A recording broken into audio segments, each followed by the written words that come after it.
தற்போதைய செய்தியை பார்க்கிறோம். சென்னை பட்டினப்பாக்கத்தில் இருக்கக்கூடிய அலுவலகத்தில் தாவிக தலைவர் விஜய் நிர்வாகிகளோடு ஆலோசனை நடைபெற்று வருகிறது. நேற்று உச்சநீதிமன்றத்தின் உத்தரவு வெளியானதை தொடர்ந்து நீதி வெல்லும் என்ற ஒரு கருத்தை விஜய் பதிவிட்டிருந்தார். அதைத் தொடர்ந்து தற்போது நிர்வாகிகளுடனான ஆலோசனை என்பது நடைபெற்று வருகிறது. கூடுதல் விவரங்களோடு செய்தியாளர் செந்தில் ராஜா இணைந்திருக்கிறார். அவரிடம் பேசலாம்.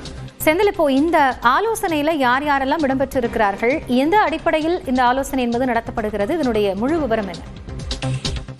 காயத்ரி, தமிழக வெற்றி கழகத்தின் தலைவர் விஜயோடைய தலைமையில் இந்த ஆலோசனை கூட்டம் என்பது பட்டினப்பாக்க அலுவலகத்தில் நடைபெற்று வருகிறது. இதில் கட்சியுடைய பொதுச் செயலாளர் என் ஆனந்த் மற்றும் துணை பொதுச் செயலாளர் CTR நிர்மல்குமார், கொள்கை பரப்பு பொதுச் செயலாளர் அருண்ராஜ் உள்ளிட்டோர் கலந்து கொண்டிருக்கிறார்கள். வழக்கமாக இந்த CTR நிர்மல்குமார், ஆனந்த் ஆகியோர் கடந்த 15 நாட்களாக இல்லாத நிலையில் இன்று தற்போது அவர்கள் இருவரும் கலந்து கொண்டிருக்கிறார்கள்.